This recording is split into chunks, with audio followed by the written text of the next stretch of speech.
Hi friends, welcome to మన Bommarillu. Upcoming రివ్యూలోకి వెళ్ళిపోదాం. గగన్, తార, పూరి, ధృవ పెళ్లి మండపంలోకి ధృవ వాళ్ళ బామ్మగారు అయితే వస్తారు. వచ్చి, చూడు బాబు గగన్, మీ నాన్నగారు బ్రతికే ఉన్నారు. ఒక పెళ్లి కూతురికి కన్న తండ్రి బ్రతికున్నప్పుడు ఆయనే కన్యాదానం చేయాలి. వేరే వాళ్ళు చేయడానికి కరెక్ట్ కాదు. పెళ్ళి ఆపేయాల్సిన పరిస్థితి కూడా వస్తుంది. కాబట్టి మీ నాన్నగారిని ఎక్కడున్నా తీసుకురావాలి అని, కన్యాదానంలో ఖచ్చితంగా కృష్ణప్రసాద్ ఉండాలి అని చెప్పడంతో గగన్ సైలెంట్గా ఉంటారు. శారద కృష్ణప్రసాద్ని కలవడానికి టెంపుల్కి అయితే వెళ్తుంది. అప్పుడే ఇంక కృష్ణప్రసాద్ మీరాని కూడా టెంపుల్కి అయితే తీసుకొస్తారు. ఏంటండి, మా వదిన జైలుకి వెళ్ళిందని మీ ఇద్దరికి రెక్కలు వచ్చేసాయా? ఇలా ఎక్కడ పడితే అక్కడ నా కళ్ళ ముందే మీరిద్దరూ కలుసుకుంటున్నారంటే, ఏయ్ శారద, నీకు కొంచెం కూడా బుద్ధి లేదా అనేసరికి, ఏయ్ ఇప్పుడు చెప్తున్నాను మీరా, ఇంకొక్క మాట నువ్వు శారదని అన్నా నేను ఏం చేస్తానో నాకే తెలీదు. నువ్వు సైలెంట్గా ఉండు. చూడు, ఎంతైనా ఆ అపూర్వ నన్ను బెదిరించడం వల్ల, నా ఫ్యామిలీని చంపేస్తాను అని అనడం వల్ల మాత్రమే నేను నీ మెళ్ళో తాళి కట్టాను. అంతేకాని నీపై ప్రేమతో కాదు. కానీ ఒకటి, నేను నిన్ను శారదని ఇద్దరిని భార్య చేసుకున్నాను కాబట్టి శారదకి నాపై ఇంకా పూర్తి హక్కులు ఉంటాయి. నేను వాళ్ళ కూతురు పెళ్ళికి వెళ్ళి నేను తండ్రిగా తన కన్యాదానం చేయాలి. అదే అదే నేను కోరుకుంటుంది అని అంటారు. ఒక్కసారిగా ఇంకా అలా షాక్లో అయితే ఉండిపోతారు మీరా. అంటే ఇప్పుడు ఆ పూరికి మీరు కన్యాదానం చేస్తారా? నేను ఒప్పుకోను అనేసరికి, నువ్వు ఒప్పుకోకపోతే నాకేంటి, నేనైతే వెళ్తున్నాను అని ఇంకలా పెళ్లి మండపానికి రీచ్ అవుతారనమాట కృష్ణప్రసాద్ అండ్ శారద. ఇది ఇలా ఉండగా భూమి చాలా డీప్గా గగన్ గురించి ఆలోచిస్తూ ఉంటే చెర్రీ భూమి దగ్గరికి వస్తారు. ఏంటి భూమి, ఏం ఆలోచిస్తున్నావు? ఓ, మధ్యాహ్నానికి లంచ్ గురించా అని అంటారు. చెర్రీ, ఏం మాట్లాడుతున్నావు నువ్వు అని అంటారు. నువ్వేం ఆలోచిస్తున్నావు భూమి, చెప్పు. నా మాటలు నీకు కామెడీగా అనిపిస్తే నువ్వు చేసేవి నా కోపాన్ని తెప్పిస్తున్నాయి భూమి. ఎందుకంటే ఇంకొక గంటలో అక్కడ అన్నయ్య పెళ్లి జరిగిపోతుంది. నువ్వు మాత్రం ఇలానే కూర్చున్నావు. నాకేం నచ్చటం లేదు భూమి, నచ్చటం లేదు అని అంటారు. నువ్వు చెప్పింది కరెక్టే, కానీ పెళ్ళిని ఎలా ఆపాలో నాకు అర్థం కావట్లేదు చెర్రీ. నాన్నని దాటి వెళ్ళలేను, అలా అని బావని వదులుకోలేను. బావ నా ప్రాణం. ఎలా, ఇప్పుడు ఏం చేయాలి అని చాలా బాధపడుతుంది భూమి. భూమి, నా దగ్గర ఒక ఐడియా ఉంది. ఆ ఐడియాని ఫాలో అయితే చాలా బాగుంటుంది అని అంటారు. ఏంటి ఐడియా చెర్రీ అని అడుగుతారు. నువ్వు నువ్వు విషయం తాగాలి అని అంటారు. చెర్రీ, ఏం మాట్లాడుతున్నావు చెర్రీ? నేను నేను విషం తాగితే బావ నా కోసం వస్తాడా? బావ కోసం నేను చావడానికైనా సిద్ధంగా ఉన్నాను అని అంటుంది భూమి. భూమి, అలా అని నీ ప్రాణాల్ని మేము రిస్క్లో పెట్టలేం కదా. నువ్వు చనిపోవడం అంటే మామూలుగా కాదు. డమ్మీ పాయిజన్ తాగు. తాగిన తర్వాత నేను నిన్ను హాస్పిటల్కి తీసుకువెళ్తాను. అక్కడికి గగనన్నయ్యని రమ్మని అడుగుతాను. ఒకవేళ గగనన్నయ్య వచ్చాడే అనుకో, నీపై అన్నయ్యకి చావనంత ప్రేమ ఉన్నట్లు. ఒకవేళ గగనన్నయ్య రాలేదనుకో, మన ప్లాన్ అనేది ఇంప్లిమెంట్ అవ్వదు. నువ్వు ఎలాగో డమ్మీ విషయమే తాగుతావు కాబట్టి ప్రశాంతంగా ఉండొచ్చు. ఏమంటావు భూమి అని అంటారు. బావకి నాపై ప్రేమ ఉందో లేదో తెలుసుకోవడానికి ఇది మంచి మార్గమే. కాకపోతే విషయం ఎవరికి తెలియకూడదు చెర్రీ. తెలిస్తే నాన్న తట్టుకోలేరు అని అంటారు. నేనున్నాను కదా భూమి, పద పద వెళ్దామని చెప్పి ఇంకలా ఒక రెడ్ కలర్ బ్లడ్ ఇంకైతే ఇస్తాడనమాట కావాలనే చెర్రీ. ఇంకా భూమి అది తాగుతుంది. నోట్లో నిండి రక్తం వచ్చినట్లే అనిపిస్తుంది. ఇంకలా భూమిని హాస్పిటల్కి తీసుకువెళ్తారు. ఇది ఇలా ఉండగా గగన్, తార, ధృవ, పూరి ఇద్దరు కూర్చొని అయితే ఉంటారు. ఇంకా అప్పుడే కరెక్ట్గా ధృవ అలా చూస్తూ ఉంటే ఆ బామ్మగారు వచ్చి, రే ధృవ, ముందు నువ్వు అమ్మాయి మెళ్ళ తాళి కట్టరా అని అంటారు. అవును బాబు, మీ ముహూర్తం దాటిపోతుంది అనేసరికి, లేదు బామ్మ, నేను తార మెళ్ళో గగన్ బావ తాళి కట్టాకే కడతాను అని అంటారు. రేయ్, మన వంశ ఆచారం ప్రకారం ముందు పెద్దవాళ్ళకే పెళ్ళవ్వాలి, తర్వాత వారి తర్వాత వాళ్ళకి పెళ్ళవ్వాలి. నువ్వు తారా కంటే పెద్ద కాబట్టి, తారా అన్నయ్యవి కాబట్టి ఫస్ట్ నీకే అవ్వాలి అనేసరికి ఇంకా అందరూ ప్రెజర్ పెడుతూ ఉంటారు. ఇంకా అలా ధృవ అయితే పూరి మెళ్ళో తాళి కడతాడు. కరెక్ట్గా గగన్ తారా మెళ్ళో తాళి కట్టేలోపు ఇంకా ఒక్కసారిగా శారదకి ఫోన్ కాల్ వస్తుంది. చెర్రీ ఫోన్ చేసి, హలో పెద్దమ్మ, ఇక్కడ భూమి భూమి అన్నయ్య దక్కట్లేదని విషయం తాగేసింది అనేసరికి ఒక్కసారిగా షాక్ అయిపోతాడనమాట. వెంటనే రేయ్ నాన్న గగన్, భూమి నీ కోసం విషం తాగిందంట్రా అని అంటుంది శారద. ఒక్కసారిగా తాలిని అలా పడేసి పరుగు పరుగున బయలుదేరతాడు గగన్. గగన్ గారు, గగన్ గారు అని ఎంత పిలుస్తున్న తార వినిపించుకోకుండా తన ప్రాణమైన భూమి కోసం ఇంకా పరుగు పరుగున బయలుదేరతాడు గగన్. అలా ఇంకా గగన్ వెళ్ళేసరికి భూమిని స్ట్రెచ్చర్పై అయితే పడుకోబెడతారు. ఇంకా వెంటనే అలా చూస్తూ ఉంటాడు గగన్. భూమి, భూమి, ఏంటిది, ఏంటిది భూమి, నువ్వు నువ్వు పెళ్ళి, నువ్వు ఎందుకు విషయం తాగావు అని అడుగుతారు. ఎందుకంటే నీకోసమే బావా, నువ్వు నాకు దక్కకపోతే నా జీవితం ఎందుకు బావా, అందుకే నేను చచ్చిపోతున్నాను అని అంటుంది. హే, ఇంకొకసారి ఆ మాట అన్నావో ఏం చేస్తానో నాకే తెలీదు. నువ్వు ఆ మాట అనొద్దు చెప్తున్నాను. నువ్వు నాకు కావాలి, నువ్వు లేకపోతే నేను బ్రతకలేను అని ఇంకా అలా గగన్ అయితే చెప్తాడు. పాపం భూమి వెంటనే గగన్ని హక్ చేసుకుంటుంది.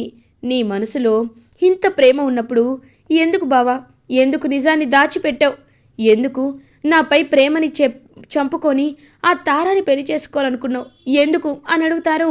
వెంటనే చెర్రీ, ఎందుకంటే నీ నాన్న ప్రేమని నీకు దూరం చేయకుండా ఉండడానికి భూమి. నువ్వు మావయ్యతో ఎంత సంతోషంగా ఉన్నావో మొత్తం గగనన్నయ్య క్లియర్గా చూశారు.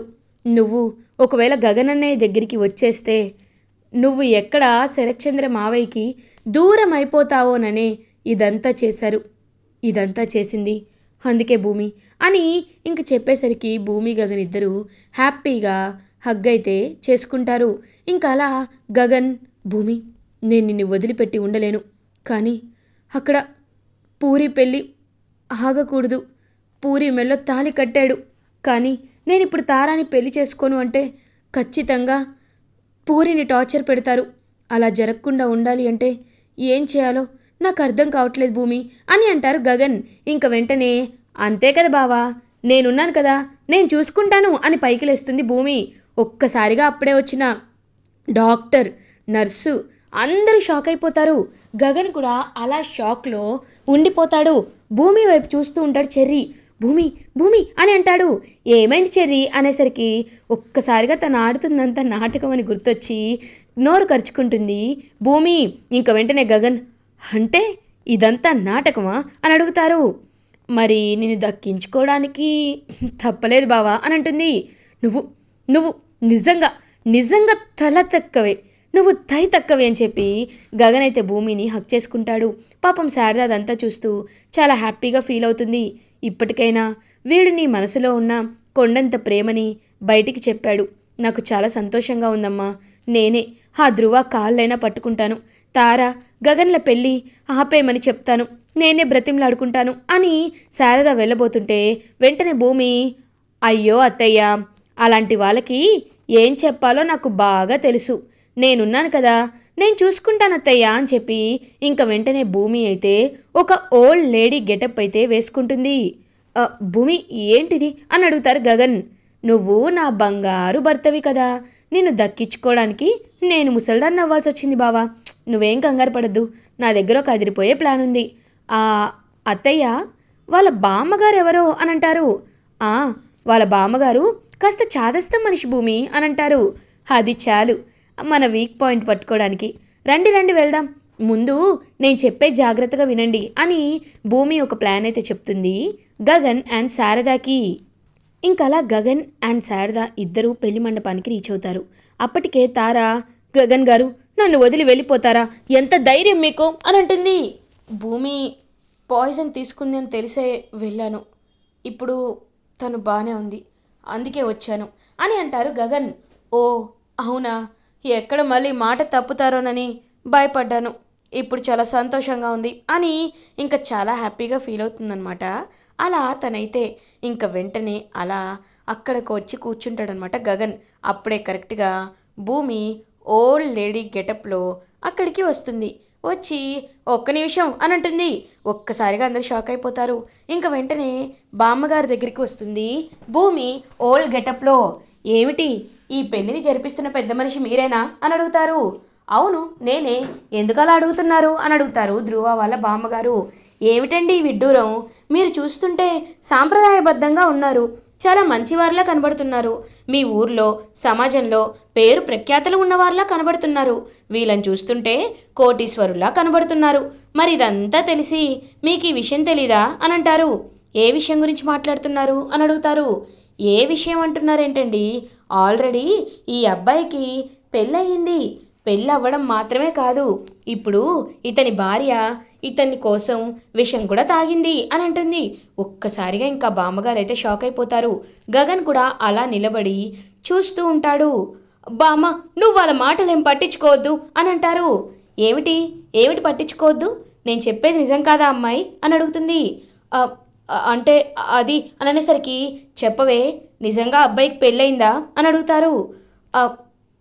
అవును, కాకపోతే తను డివోర్స్ ఇచ్చేసింది బామ్మ అని అంటుంది తారా. చూడు, విడాకులు ఇచ్చినా ఇవ్వకపోయినా ఆ అమ్మాయికి అబ్బాయిపై అంత అంత ప్రేమ ఉన్నప్పుడు ఇంకా నువ్వు ఆ అబ్బాయిని ఆశపడ్డం కరెక్ట్ కాదు. అయినా నీకేం తక్కువే? నీకు ఆస్తుంది, సమాజంలో పేరు గౌరవం మీ అన్నయ్యకున్నాయి. తలుచుకుంటే రాకుమారులు లాంటి సంబంధం తీసుకురావచ్చు. ఈ అబ్బాయికి అందం ఉంది కరెక్టే, కానీ ఆ అబ్బాయి నిన్ను మనస్ఫూర్తిగా ప్రేమించట్లేదు కదా. ఇప్పుడు అలాంటప్పుడు నువ్వు అతన్ని ఎందుకు పెళ్లి చేసుకోవాలి? పెళ్లి చేసుకొని జీవితాంతం కష్టపడతావా అని అంటారు బామ్మగారు. ఇంక వెంటనే తార ఏం మాట్లాడకుండా ఉంటుంది.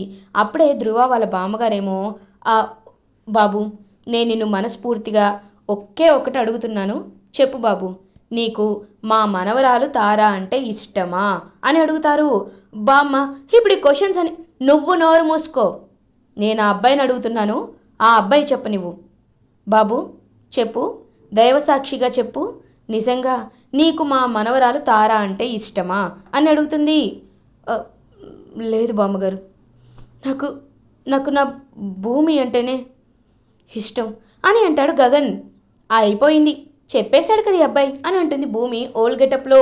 ఏయ్, ఈ పెళ్ళి నేను జరగనివనే, ఎందుకంటే ఆ అబ్బాయికి నువ్వంటే ఇష్టం లేదు. భార్యాభర్తలంటే ఒకరికి ఒకరికి ఇష్టం ఉండాలి. నువ్వు సంతోషంగా ఉండలేవు. చూడు, ఇవన్నీ నువ్వు పై పై మరుగులు. ఇది కేవలం అదేదో అంటారు కదా అట్రాక్షన్ అని, ఆ అట్రాక్షనే.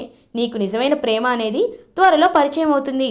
నువ్వు ఇప్పుడు నీ జీవితాన్ని ఇలాంటి అబ్బాయి, ప్రేమలేని అబ్బాయి కోసం ప్రేమించి వేస్ట్ చేసుకోవద్దు అని చెప్పి ఇంకా అలా పెళ్లి పీటలపై నుండి ఆ బామ్మగారైతే తారాని లాక్కొని వెళ్ళిపోతారు.